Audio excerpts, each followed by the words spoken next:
You know, see how spongy this is? It's not very solid. And it's on that's why you want to put your practice pad on an actual snare drum stand. So that it's important to have that stability, just like it's important actually to have a really good drum stool, right? It's your foundation. However, the really good drum stools are all really heavy. So you end up finding one of those, and it's hard to find a stool that goes low enough. Typically have to, with a metal saw, hack the thing down. And as well, did I do that? This is like one of those student drum stools that's really light, you know, and it's not quite what you want. But carrying that hardware and all those drums to gigs, I mean, Jesus Christ, you know, every little bit of weight you can cut down on is a big deal. So yeah, having the right drum stool is important as well. Okay, so we're looking at the Swiss triplet, and how's that coming along? It's coming along. I was practicing it at 48 beats per minute, 72 beats, 60 beats per minute, 72 and 80 beats per minute. Okay, so go ahead and find a tempo. Find a tempo that you like, and let's check it out.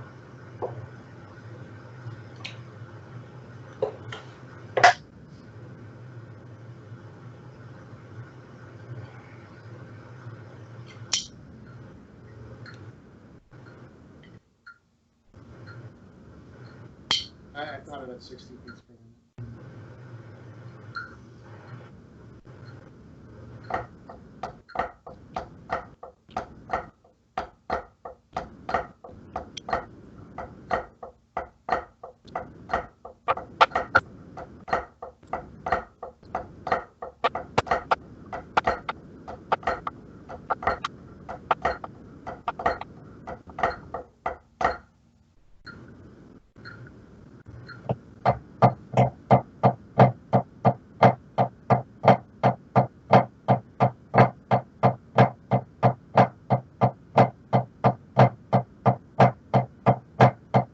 What we're looking to do is really land in the same place each time.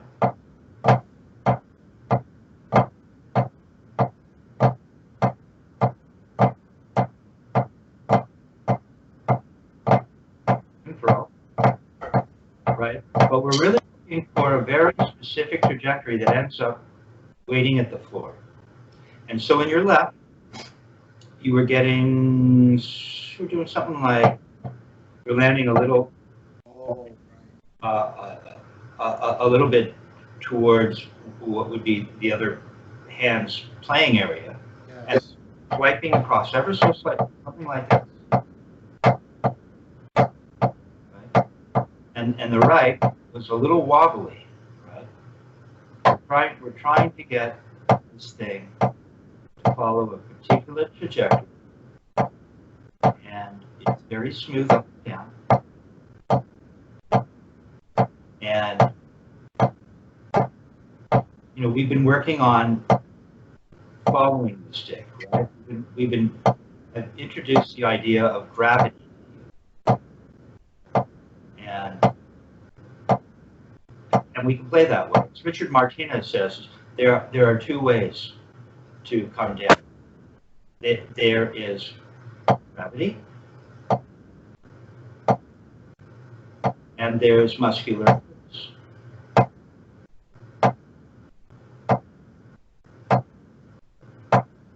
Which feels a little different than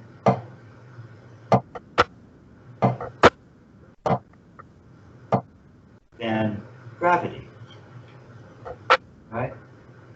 But we want, yeah, the stick just should stop dead. Now don't point your first finger in your right. That's not going to help you. Let me show you why that won't help you. And I've been through all of these, I've had all of these habits myself. So it's a matter of, first of all, recognizing that it's not just something that someone says you should do, so you do it. There's actually a rationale behind this idea of not pointing your first finger, because if this really is a three-finger grip, and we ultimately, remember we were, just previously, we were thinking about, you went to determine whether your pad had rebound by doing this. And I said, well, see, there's no rebound, essentially, here. And when I'm turning my wrist, I'm thinking more like that. Sure, you can feel the force that the surface provides, but I'm not thinking about, because we're not utilizing the fulcrum in the hand. We're just utilizing the fulcrum that is the wrist, right? And so to feel whether or not there's sufficient rebound in regards to what pad you're trying to decide on. You see, now I'm utilizing the fulcrum that exists within the hand. That's why I get multiple rebounds, because it's rocking over what is a three-finger grip, right? And if we're trying to get rebounds, we're adding more force simply because we're either turning higher, right, or we're using more muscular force. See, this still exists.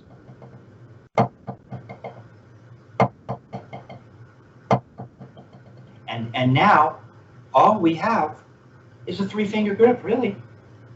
And if you don't have your guide in place, what's going to happen is all kinds of things can happen. It means that now you don't really have a three-finger grip. This is pointed. It's not really doing its job, guiding the stick over the fulcrum, which is the middle finger. It means you might end up pulling with your back fingers and really playing more like this without even knowing it, because you don't have that guide in place. Were you going to ask me something? No. Here's another example of how important the guide is. Okay, so that would be Murray's feedback. If I ask you to jump off a roof, are you just going to do it? I mean, I have to prove to you why I'm asking you to do these things. So Murray thought in those terms. You see, if we come up here like this, go ahead and do that with me. Copy me. Yeah, I'm here, right? Well, now, watch. See? So if I'm here, right, and this is my floor, I decide that this is my floor, and I'm going to come up. I can come all the way up to there. Okay, now when I am here, okay, now if you were to let go of your guide, your first finger and thumb, what happens? That's the problem, you see? See, it's exactly what I described just a moment ago. You see, watch what happens when I let go of my first finger and thumb. I'm not touching it here. See, so that if you don't have this guide in place, now the back fingers start to, confusion sets. Yeah. So now the back fingers seem to, they have to countervail somehow. And so we don't want that. We want the stick is a little bit away from the palm, just a tiny bit, and the stick is only being held up now by the guide. So you need to have that guide in place, or you don't have control of the stick. At least not in the context of a three-finger grip. Some other technique, not this technique. There, see, your grip looks better. See, now you can come up like this. The only thing really holding the stick is the guide. And watch, as you start, you're like this, right? Now, you'll notice at a certain point, as you turn towards the surface, slowly, in a remedial way, it goes, boom. I can just feel it. There it is. It just, the butt end leans up, then leans up against the palm. And now I feel as though I can let go of my first finger and thumb. Now it's laying in the hand. Now we talk about the stick laying in the hand. You see? But now you're going to put your guide back on. Right? Right? Because if you go here, all the fingers are on the stick, but it's not laying in the hand in the same way. It wants to go this way, the stick. And then as I turn back even further, like in the Murray Spivak video, he has Louis Belson, see? And now the fingers want to open up. And now the stick wants to go this way. All right? So if you're clutching with your back fingers, because you don't have a guide, you're not going to feel the hand open up in the way that Murray describes and has Louis demonstrate. You're not going to feel the stick being held up essentially only by the guide. You won't feel the stick come to the palm as you turn to about here, and the weight wants to go forward. Right? You won't have any of that. And now you can really feel the weight of the stick tip forward. Right? Now you can really feel the weight of the stick as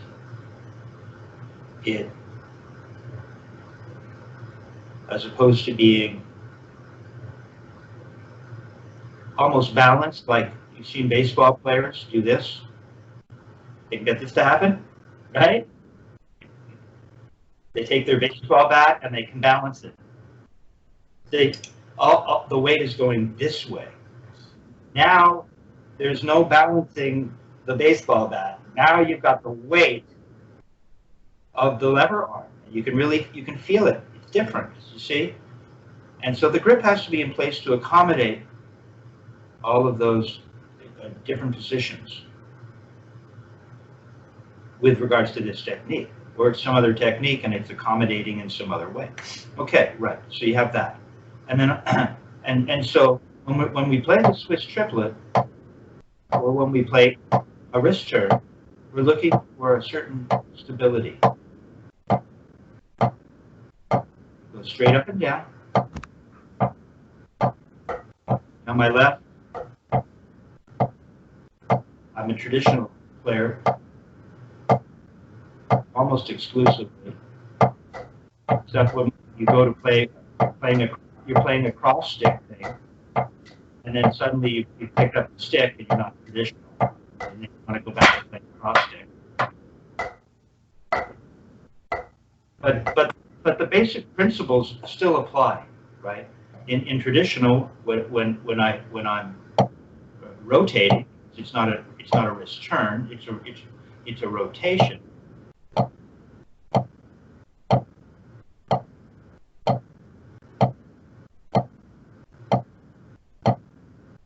See, it still goes straight up and down, and it has a stability, and it has all its own idiosyncrasies. Okay, so when we go to play Swiss triplet, for instance, which involves 2 wrist turns in each hand, doesn't it? And then we're just going to combine them.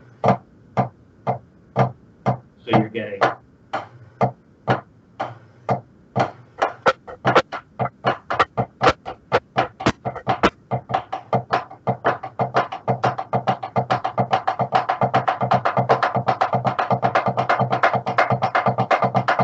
now I'm in rebound.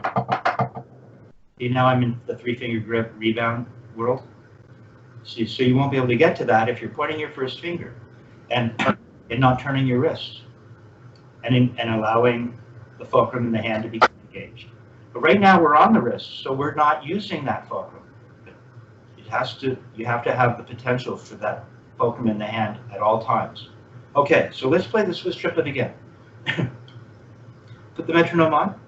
Why don't you slow it down to 40? Yeah, I'm gonna do.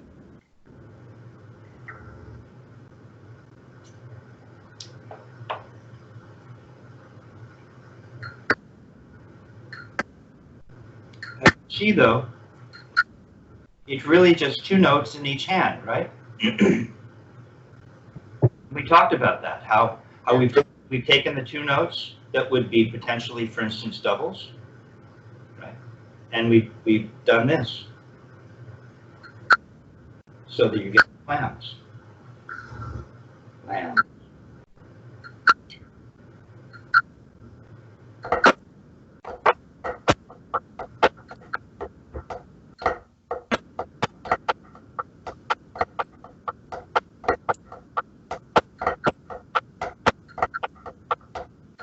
When you watch this back, you'll see that what your left is doing is this. Or you're doing something like this. I can see your whole arm actually sweep out to the side. It's tiny, right? But we're looking for... Because you wanted me to throw that note as well, right? Yeah. No, I do. And what's happening is you're throwing, and then you put your arm. Take that. So, check this out, Joe. We don't have to throw, right? We can just... Yeah. That would streamline it more for me. What it will do is we'll teach you to turn your wrist twice. Yeah. Yeah, try that. Okay, now here's the other problem. Check it out. See, remember I said it's really just like doubles?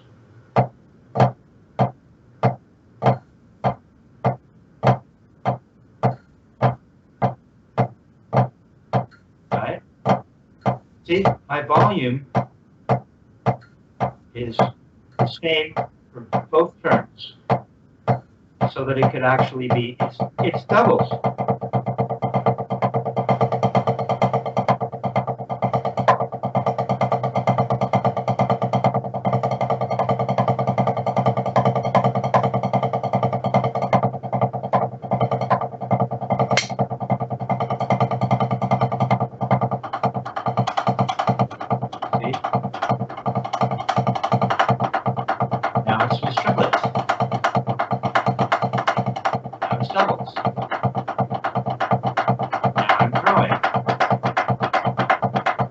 See, but I don't lose it. See, I'm not losing the trajectory. It's going straight up and down. Even my left, which is, not given much consideration with regards to, the matched grip. But that's what we're looking for. So you need 2 wrist turns that are the same, because it could be doubles, or it could be alternating flaps, or it could be split doubles. See, that's what you're doing. Watch, you're going like, because, for some reason, because of the throw, I think maybe you got the idea that it's going to go, Right. But it's not. It doesn't do that, you see. It's going to go, if you're going to throw, it's going to look like that. It's, the next turn, it's really like I'm doing this. I'm playing, think of it this way. I'm playing Swiss triplets thusly. So you see the same wrist turn in each hand, and each wrist turn in each hand is the same height. The 2 notes that you're playing, okay, the same height.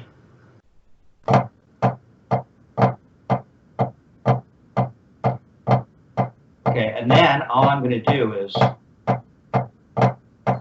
make a little throw. But I'm not losing.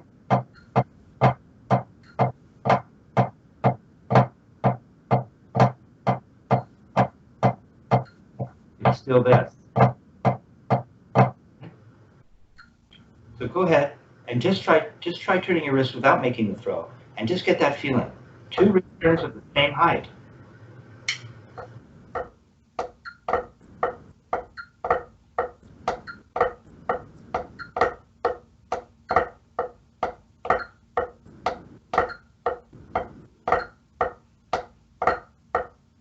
Okay, now check this out. Check this out. Check this out. We really are looking at building the finest Swiss watch, right? Like the Lamborghini engine is perfect. the steering, you just touch that wheel at all, and then the front tires immediately react, right? Unlike the Honda Civic, sorry Honda, the old Honda Civic, where you turn the wheel and it's like, I was trying to make a right turn here. Hello. So what you're doing in the left now, this is cool. We break it down. What you're doing in the left is, let's see, ah, ah, ah, ah, ah, ah. So they're at the same height then? Stop at the same place, both of them. When you watch this back, you'll see that I'm making this up. Okay, so yeah, what we want is really it's just this. It's just this over and over.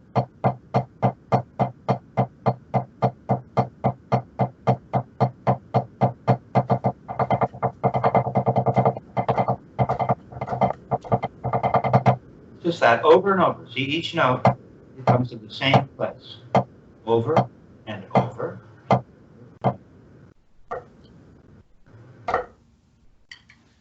Try again.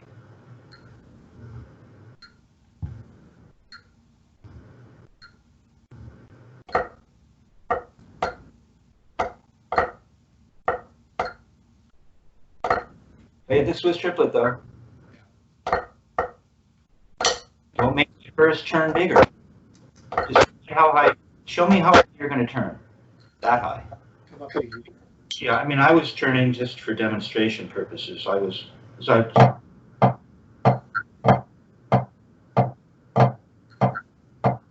You're in around here somewhere? Oh, I could come up a bit higher. Turn it on. Copy me. I want you to stay right here. Just stay here. There. That's how you're gonna. Oh, not high. See, your right keeps coming up this high, and the next note comes this high. Literally this high, and then the next one this high. So decide. Look on your T-shirt. Where are you going to come up to? Show me. Let's bring it up slowly and show me. No, I just want you to come up. You might come up to maybe the. You might come up to the top of the bass drum on your shirt. Try that. No, that's too. If you can see yourself in the monitor, come up to the top of your bass drum. Yeah, right there. Even that might be a little high. Yeah, come up to the line. Come up to the bottom of that rectangle. Yeah. See that? You're playing the grace note up here as well? In the left hand? Yeah. I told you. You play doubles. Look, I just showed you.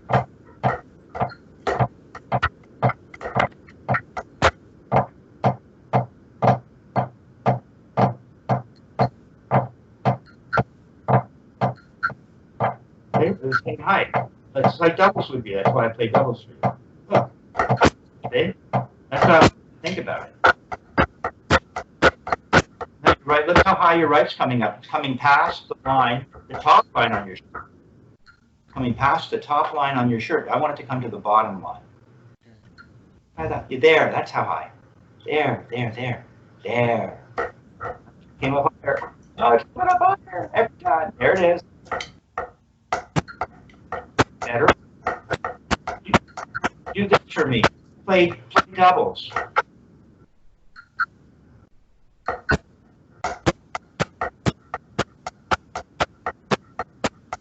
There it is. That's it. Now, just turn them into Swiss triplets.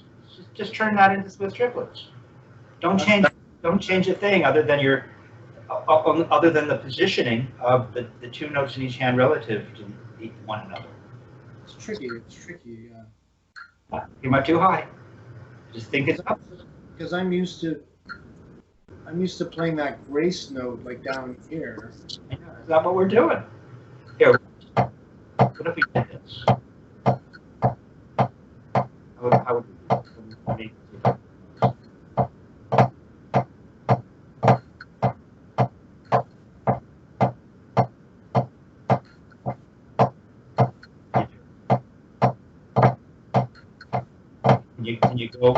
Can you go back and forth? So you would be playing doubles, That's it. Right, right. This the first Swiss triplet starts right. So often we start our roll strokes with the left hand to strengthen our typically weaker side. So we're doing this much. So let's get it. The left is going to play the 2, and you're just going to go when you're ready. Try that. See if that works. Or just play doubles first.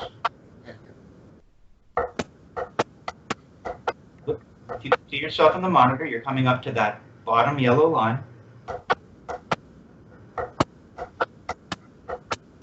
Come on up. Yep, there you go. Make them both the same up to that yellow line. There it is. There it is. There it is. Let's see. Solid sound. Nice and solid, isn't it? Yes. Okay.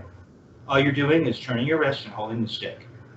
Okay, do that, and when you're ready, let the left lead you into what is a right Swiss triplet.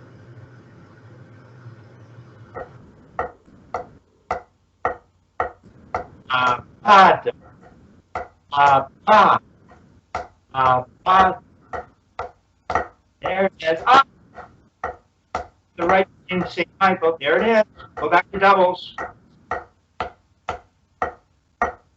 Right up to the yellow line. And it stops right at the floor. See, both of your turns are stopping at the floor. And they're stopping right at the floor. It's the range of wrist you're making. For all time, as it pertains to this exercise, played this way. It'll always be like that, unless you decide to play it at a different volume. Okay, so that was really good. Do it one more time. Show me that you feel that in your body. No, you have to turn up to the yellow line and then all the way back again. That's the full range of the wrist turn with regards to this volume. This volume. Excuse me. You kept playing though. I like that.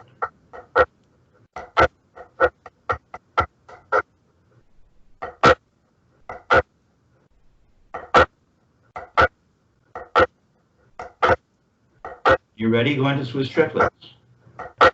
And keep the turns the same. There it is.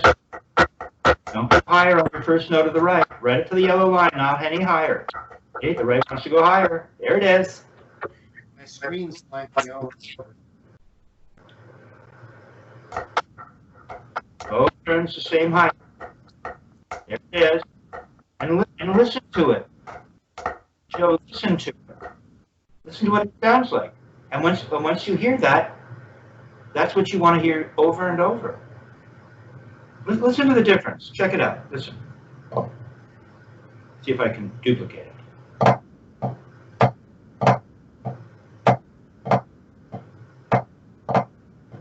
Or sounds different, doesn't it? Now, if you were being conducted and a conductor wanted to hear something different, he might ask you to do it, and you would, or you could. This conductor is asking for this right now.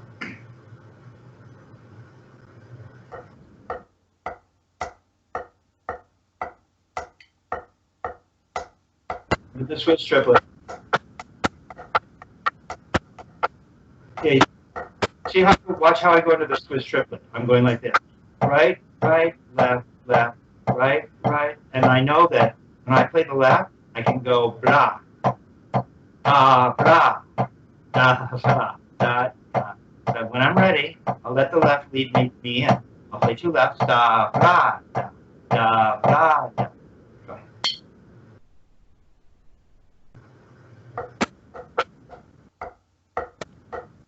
Blah, blah. There you go. There you go. Do the same distance. Listen to it. Good. Do you have a? Go ahead and just move your pad over a little bit and put one hand on the drum itself. There you go. Now go ahead and do it again. Just go ahead and play doubles. Yeah, like you're doing. right's not going to come up quite as high because that surface is a little. Yeah. You're doing it perfectly. Now, you see the left. You can really hear the left hand. Okay? Okay, that's what it's going to sound. That's what it'll sound like when you go to play Swiss triplets. In terms of the two notes being the same. Do it again. By separating the hands, you'll be able to hear them individually. Go into Swiss triplets. Okay.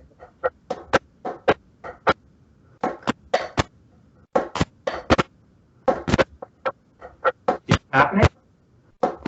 So, okay, do it the other way. Keep, yeah, put your left hand on the pad and put your right hand on the drum.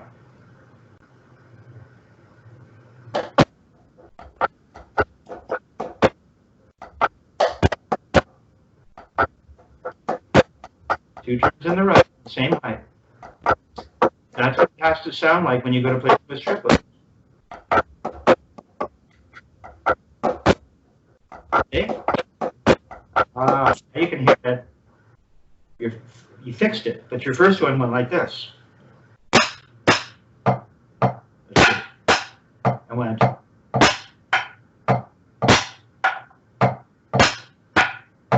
Instead of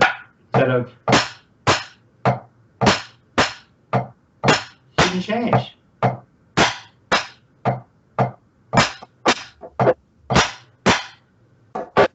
Turn higher, turn same height as your left coming to the top of the yellow line. Play Swiss triplets, and that's what you have to hear in the right. Swiss triplets. Da da da da da da da da. Back onto the pad. There it is. You got it. Back onto the pad. Both hands. Now what's happening is your trajectory is improved and you're turning your wrists evenly. In terms of, when I say evenly, well, evenly from one hand to the other, but also evenly from one. Remember, really, this technique is considered like a single-handed approach to snare drum technique, right? That's the idea is that the one hand knows what it's doing and can do what it's doing while the other hand can do what it's doing, right? So if we want two notes of the same volume in one hand, we have to know how to do that. And we have to listen for it if we decide that that's what we want. So, okay, much better. Now go ahead and do that again and really pay attention to the range of this term that we've established.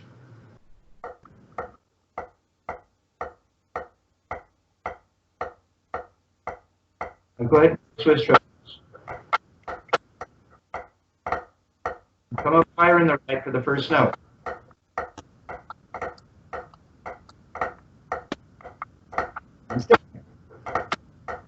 Now, all you're going to do is maintain that trajectory and make little throws. Maintain that positioning. Okay.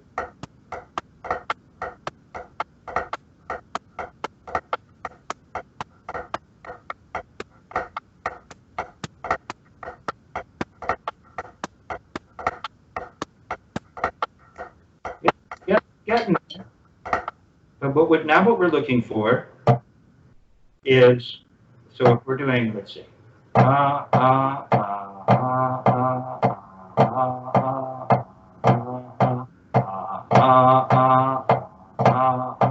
I guess the sticks will come up a little higher, right? I wish I had lines that were more identifiable on my shirt. I'm telling you, we should have an invention. I'm going to give it away by saying it, right? Where you have the different degrees of height. So while you're practicing, you can look in the mirror and actually, you have to cut me in on the deal when you It's your idea. when you get the patent, at least cut me in on it. But okay, so here we go. So we're doing this. We're going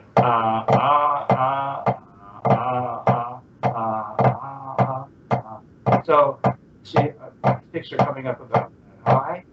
Now I'm going to go. So that first note is a little bit of a throw. So now maybe the first note will come up a little higher, right?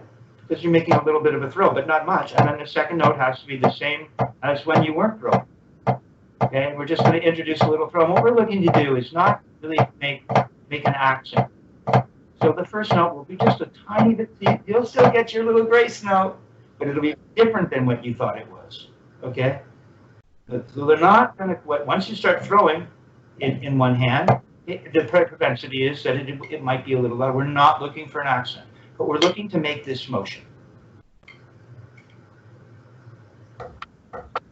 So just get on the wrists. When you're ready, make little throws.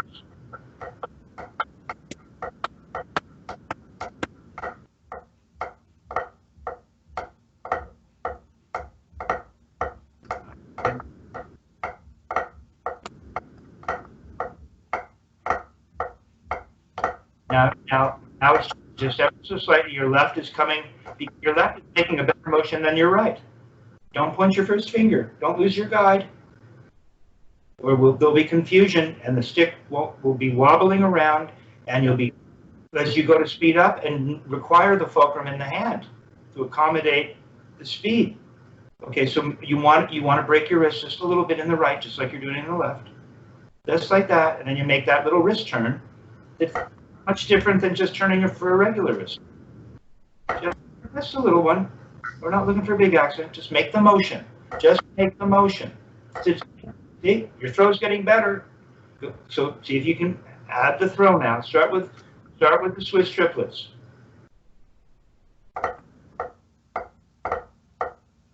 The first line to that yellow line on your shirt. The rectangle. Now you're just going to introduce a little throw in each hand. Get to break your wrist in the right just a little. Lead with the butt end just a little, like the left is. Let's see, the left is leading with the butt end just a little. There you go. Come on. I need a little more throw in the right. Every time. So it's going to be a throw and a turn that goes up to that yellow line. A little more of a throw in the right. Pretty good. Don't point your first finger. Good. Much better. Can you go the other way? Yeah, let me see. Go the other way for me.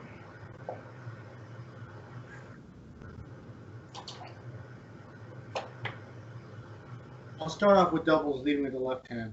That seemed to work.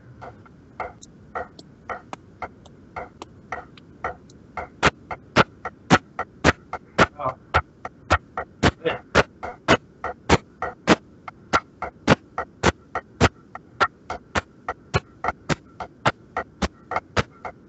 It's up to the upper line.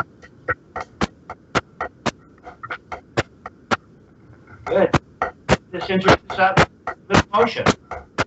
Just the line.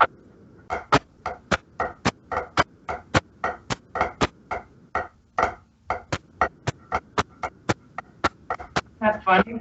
The hand that's doing the pickup going the other way, the hand that was doing the pickup was the left, and it wanted to throw, and the right didn't. And then when you went the other way, the right wanted to throw, and the left didn't. So both can throw equally well. It's not a matter of something going on with your throw. It's something else. So be aware of that, and don't allow yourself to not make a throw in the hand that is essentially the note that precedes the main note of the Swiss triplet. So you're going left, so you have to remember to throw your left. It's playing the main note. It's going click, click. So you like this idea of throwing in, and then this hand doesn't throw, but it's a throw, throw, throw, throw, throw, throw, throw, throw, throw, throw, throw, throw, throw, throw, throw, throw, throw, throw, throw. Yeah, try that. Now just add the other note.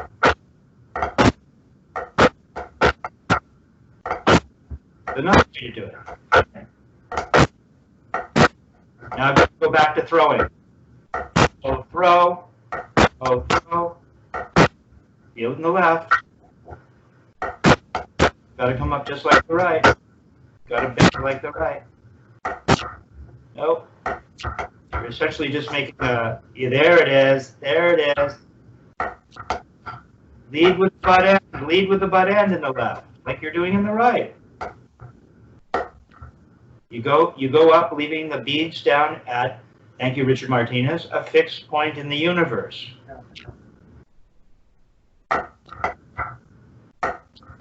That's it. Make a throw on your left. Doesn't mean it has to be real loud, or it's just easy. Now just add the other note and make it a Swiss triplet.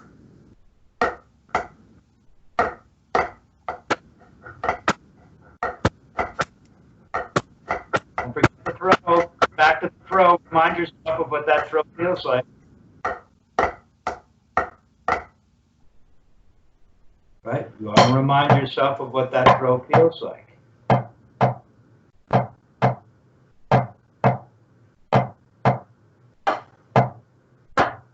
And then you're going to add the other note.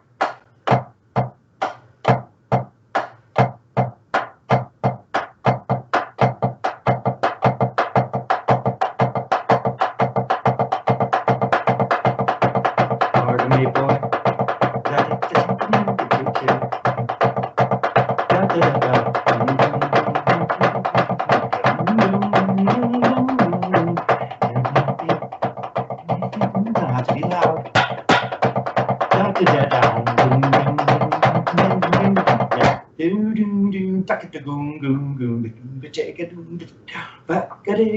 Right? It's got that. It's got that. Good. It's got this, and the motions are doing this, and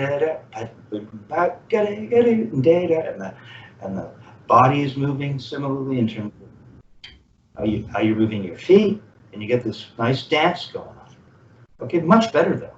So that's what you want to work on. Okay. The conscious of throwing in the left hand as well. It's really a matter, at this point now what's happening is it's not as much about an understanding of the feeling of making these strokes. It's reminding yourself of what they feel like and asking yourself to consistently make the same motion, right? In other words, if you're throwing, you can't just say I'm throwing and not be throwing. You actually have to throw, because that's what we're requesting. You're requesting that of yourself. Okay, so you have to be vigilant. I don't think with you it's just such a matter of honesty. I don't think you're trying to fool yourself. I just think it's a matter of learning the kind of vigilance with regards to this technique, and the fact that we rely on very specific motions with regards to how we're going to play these strokes, right? We're making music using motions. So your Swiss triplet is much better. We don't need to rush. I gave you, and I came up with those that are kind of clever remedies. You know, I made up that idea. So, okay, I see. Let's just play doubles in each hand on the wrist, because doubles are supposed to sound like 16th notes, right? Which, that's the idea. Instead of it being dot dot dot dot dot dot, you wouldn't know what I'm doing. Dot dot dot dot dot dot dot dot dot dot dot dot. Am I playing it as singles? Am I playing it as doubles? Right? Dot dot. Let's see. We're trying to get that down, right?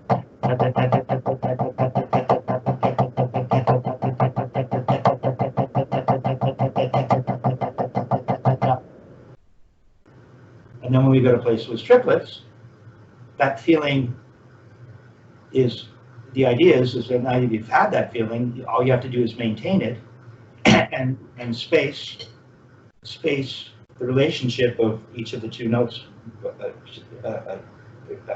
accordingly, so that you end up with a plan. If you were to space them differently, so you've got a Swiss triplet,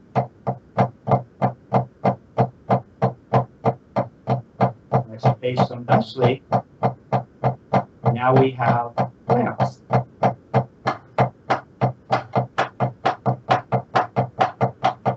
Okay? But it's not much.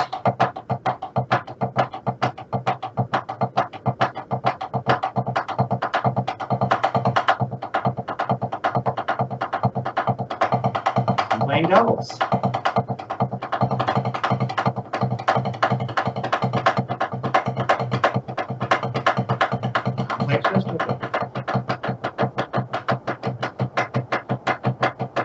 Alternating clamps.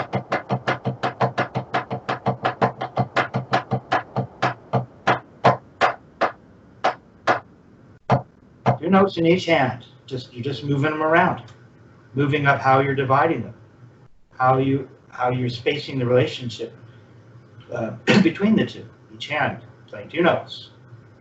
Is it going to be right in the middle? Is it going to be moved over a little so it sounds like a clam? But it's really just doubles. Okay, so now you're hearing it. You're also feeling it. So we'll work on that. I'll write that out for you. Just going to work on playing doubles on the wrist, making sure that you're turning. You're going to have to wear that shirt now whenever you practice. And you're going to have to turn up, side on the height. Yeah, it's like that. But see how your right's not coming down to the floor? There it is. Slower, a little slower so you can feel it. Show me without making a note. There it is. Don't make a note though. Don't make a note. Air drum for me. There it is. That's all I'm asking for. Right? There. There. Now make a little throw an air drum. Can you do that? There it is. Yes. That's it.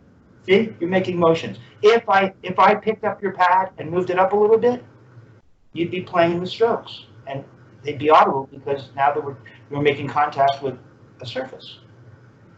Okay. I'm going to turn off the